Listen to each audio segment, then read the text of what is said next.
E aí, pessoal, tudo bem? Sejam bem-vindos aqui a mais uma nova aula da Geração FP&A. E hoje a gente vai estar explorando com vocês um tema chamado captação estruturada. É um tema muito relevante hoje no mercado empresarial, no mercado de finanças corporativas, né? E também relacionado à modelagem da dívida. Quando a gente fala em captação estruturada, a gente fala na composição de endividamento, né, que são os financiamentos, empréstimos, as operações financeiras dentro de uma empresa. E nós, profissionais de finanças, analistas, gestores, consultores empresariais e etc., a gente precisa ter esse entendimento para auxiliar a nossa tomada de decisão. Hoje a gente vai estar desenvolvendo aqui com vocês a visualização do que é um quadro de endividamento dentro de uma empresa, e esse quadro de endividamento vai ter algumas informações substanciais, onde a gente vai fazer o estudo de como fazer uma captação estruturada e o que é essa captação estruturada, né?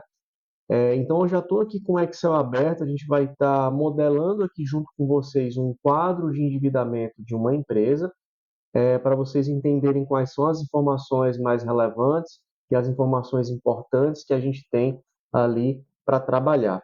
E já dando início aqui, para você fazer um bom trabalho de captação estruturada, primeiro a gente precisa ter um diagnóstico, né? Uma visualização de como está o status das operações de empréstimo e endividamento.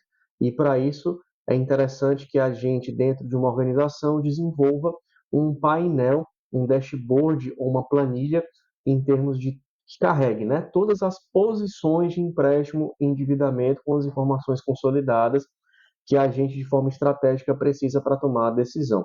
Então, para a gente já iniciar, já vou começar a desenvolver aqui com vocês, beleza? Primeiro de tudo, eu vou fazer algumas colunas, né, com algumas informações importantes, e uma delas, tá, pessoal? A gente tem aqui quem é o credor, ou seja, quem é a instituição financeira, qual é o banco, ou então, por exemplo, se é o governo, se é o Itaú, se é o Santander, se é um banco, se é uma cooperativa de crédito, a gente precisa ter ali, né, a fonte, né, o nome explícito do capital, vamos falar dessa forma, a gente precisa ter o contrato, com a nomenclatura do contrato, né, e etc. A gente vai precisar também ter a modalidade dessa, dessa dívida, dessa operação. O que que é a modalidade? Essa é uma dívida que é pós-fixada, essa é uma dívida que é pré-fixada, ou se ela é uma taxa, como é que eu posso dizer, uma taxa crescente ou decrescente, não sei, algo a se avaliar. Uma coisa que é importante também, a gente tem que ter a data de início, aonde foi efetivado esse compromisso, né? A gente precisa ter a parcela total, o número de parcelas pagas, a gente precisa ter isso, a gente precisa ter as parcelas restantes, por exemplo, a informação importante, vou até tirar aqui umas linhas para ficar mais visual. Opa, pronto. A gente precisa ter as parcelas restantes, a gente precisa também ter a taxa de juros, ou o que a gente chama de custo efetivo total. Nós precisamos ter, que também é muito importante, o valor da parcela, perfeito? Ou seja, o valor da parcela mensal dos contratos a gente pode chamar também de PMT, né? Ou seja, é o somatório total dos parcelamentos, né, que a gente tem, que a empresa paga, e isso vai estar refletido na nossa DFC, demonstração de fluxo de caixa, lá no fluxo de caixa de financiamentos. Perfeito? Uma coisa que também é muito importante a gente ter o saldo devedor. É o saldo que ainda falta a liquidar, né, desse empréstimo ou financiamento. Perfeito? Para acelerar um pouquinho o vídeo, eu vou digitar aqui alguns exemplos, tá? Para que a gente já consiga fazer um racional, né, uma análise bacana, para a gente não perder muito tempo e a gente volta já. Bom, pessoal, então voltando aqui com a nossa planilha, já com algumas informações já preenchidas, né? A gente agora vai fazer algumas análises importantes visualizando esse exemplo, que a gente pode dizer uma empresa X aqui de um determinado segmento. A gente já tem, de certa forma, a parte principal, né, do quadro de endividamento, né, esse primeiro diagnóstico prévio já montado. O que é que significa dizer? Que aqui a gente já vai tirar algumas conclusões que são importantes para você tomar decisão em relação a novos endividamentos e etc. Bacana? Então, em primeiro lugar, a primeira informação importante é a gente ter algumas médias em relação aos números de parcelas. Então, por exemplo, quando o endividamento foi feito, né, com as respectivas datas, o que é que significa? É que o prazo médio de tomada de dívida que a empresa fez, né, está em média de 39 meses, ou seja, 3 anos. O que é que significa dizer como diagnóstico de tempo total que a empresa está tomando de endividamento? Que a empresa está com um prazo de aproximadamente 3 anos, o que significa que ela está, de certa forma, mais com pressa, vamos falar dessa forma, de querer talvez fazer uma quitação mais rápida, enquanto a gente sabe que o mercado oferece prazos, né, de 48, 60 meses ou quem sabe até mais. Então, o que é que significa? Que essa empresa ela precisou fazer uma captação, fato, né? Toda empresa precisa da dívida, do endividamento para poder crescer, sendo que ela optou por um endividamento mais curto, médio prazo, vamos falar dessa forma, tá? Ou seja, um prazo um pouco mais curto. E o que é que isso afeta?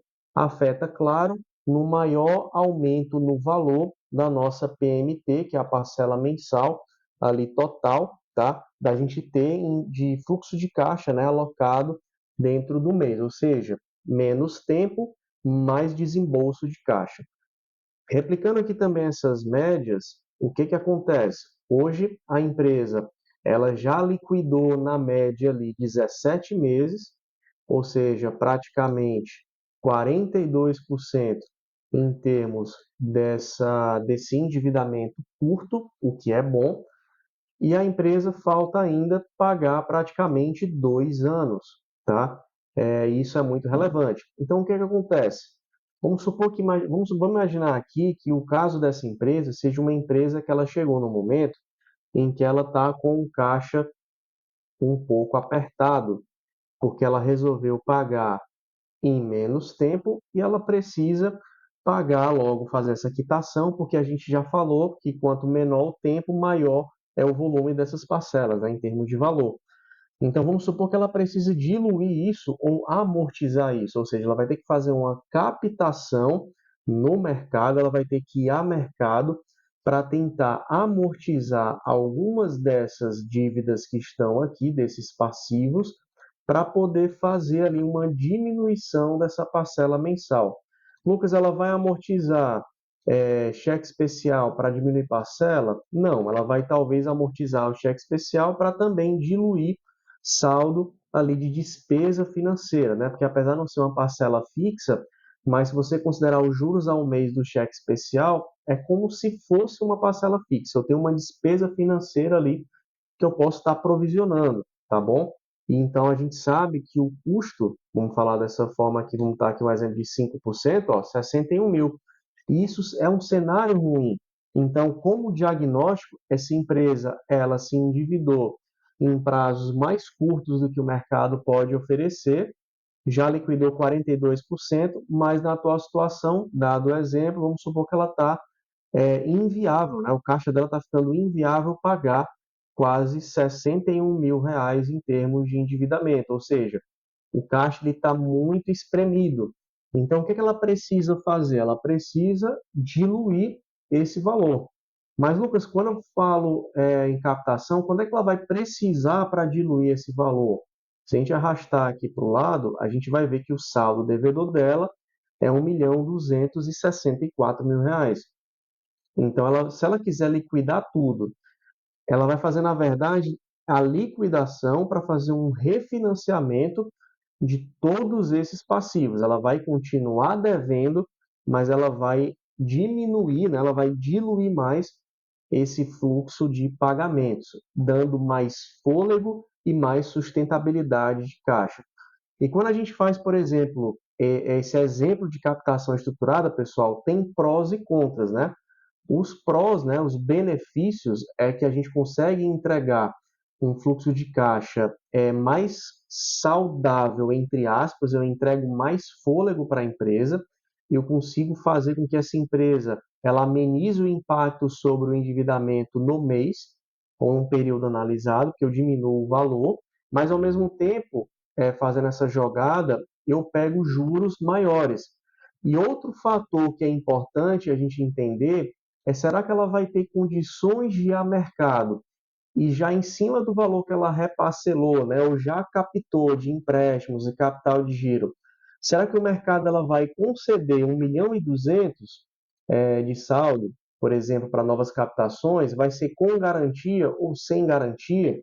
Por isso que é interessante a gente analisar aqui uma outra coluna que eu quis deixar por último, que se chama garantias. Por quê? Porque se ela for fazer uma operação de captação estruturada, que eu vou estar pegando o novo valor, refinanciando todo esse passivo para diluir isso, para ajudar a amortizar, o que é que significa dizer? Que nessa captura do novo valor, muito provavelmente, como aqui eu já tenho garantias, né, já concedidas às operações financeiras, eu preciso saber se o empresário, por exemplo, ele vai ter novas garantias a conceder. Por exemplo, um imóvel, às vezes pessoa física, uma frota de veículos que não está em garantia. Então, isso é outro ponto fundamental para fazer trabalhos de captação estruturada, é entender, vou até colocar aqui, as alocações de garantias disponíveis ou já utilizadas. Ou seja, um trabalho de captação estruturada não é só o que está aqui aos nossos olhos nesse quadro de endividamento. Eu preciso saber, para trabalhar bem com o empresário, quais as garantias não só que ele já utilizou, mas as garantias que ele ainda pode ter a utilizar caso ele precise fazer essa jogada de fazer um refinanciamento ali de saldo desses passivos, né? Que esses passivos, pessoal, a gente chama também de passivo oneroso. Esse passivo oneroso é o passivo que vai aparecer no nosso balanço patrimonial, lá na nossa super planilha de modelagem financeira. Perfeito? Assim como também esse parcelamento vai aparecer na nossa DFC. Tá bom? Então, o que é que isso significa dizer? Também trazendo em relação, né, aos prós e contras, o que é que significa dizer? Que assim, o cenário para esse estudo de caso dessa empresa ele pode ser um pouco complicado dependendo de como está as possíveis garantias que ainda podem ser utilizadas. Lucas, o cara não tem garantia.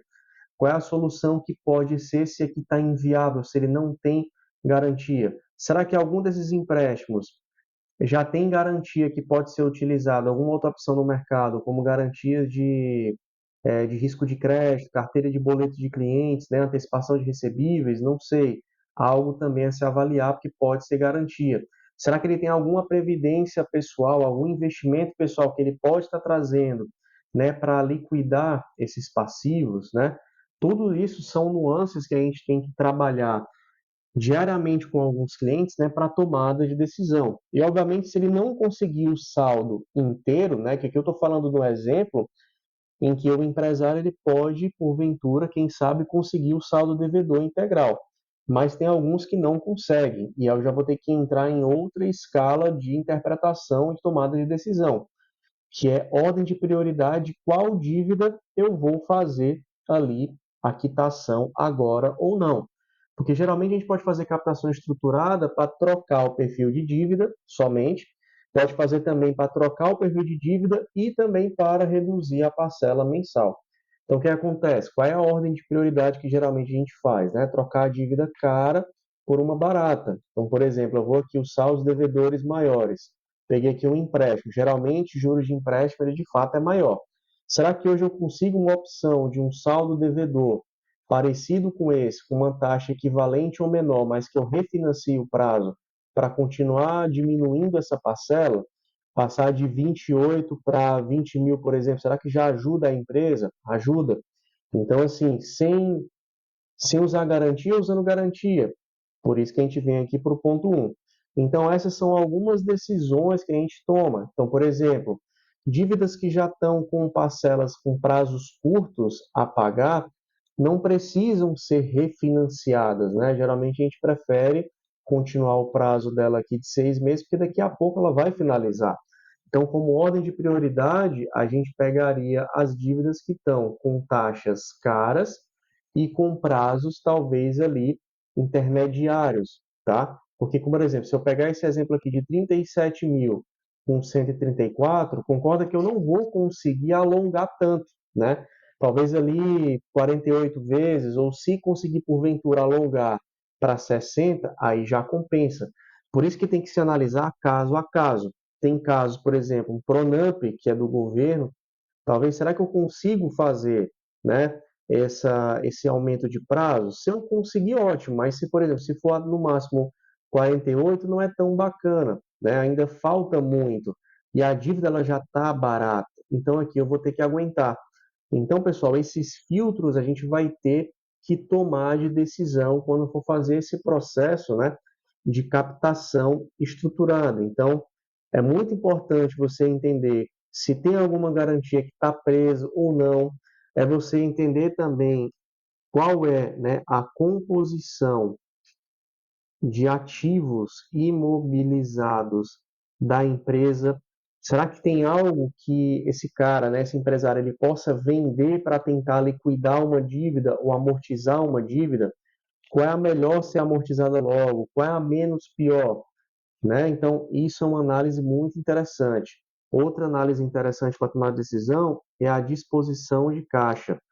E não adianta tomar a decisão de captação estruturada sem ter, por exemplo, um fluxo de caixa projetado, ou seja, fluxo de caixa projetado.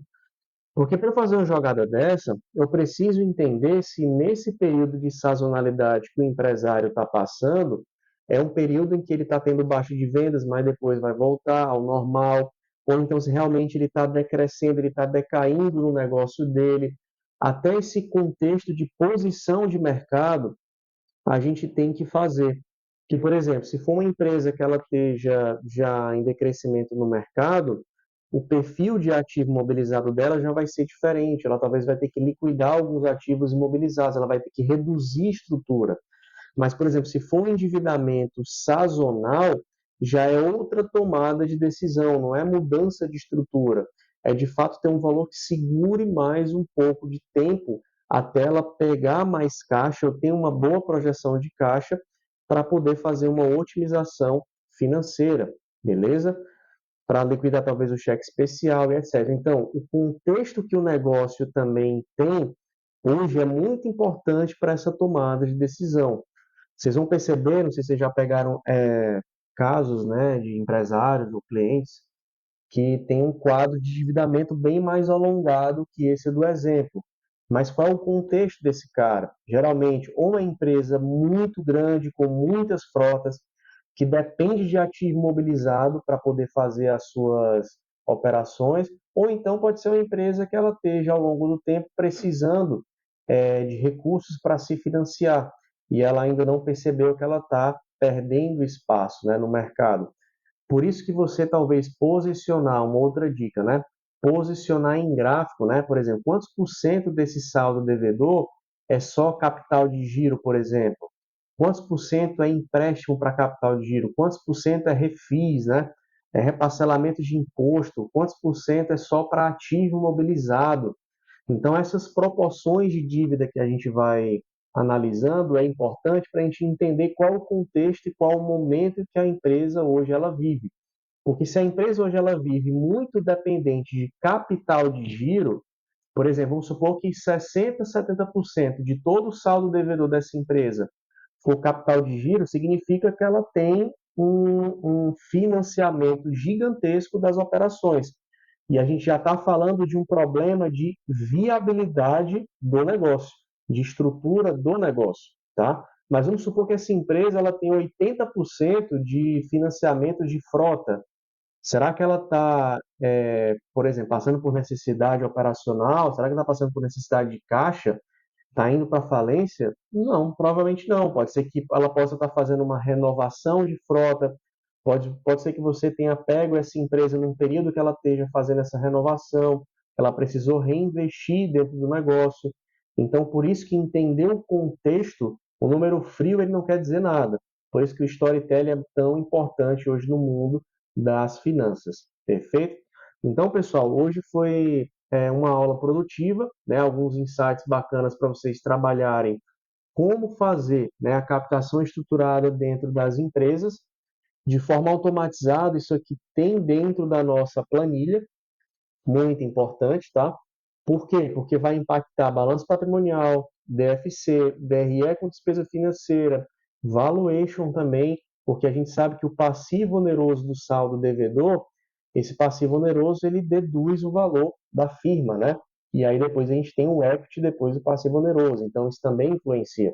Então, esse quadro é um material de apoio que vocês podem trabalhar nas empresas, né, em clientes, para que vocês consigam tomar melhores ali decisões, né? E claro, vocês vão poder personalizar esses insights que a gente deu para vocês terem ali como facilitador, né, de contexto, entendimento do contexto da empresa que vocês estão atuando, beleza? Então essa foi a aula de hoje, espero que vocês tenham gostado. Abração e até mais.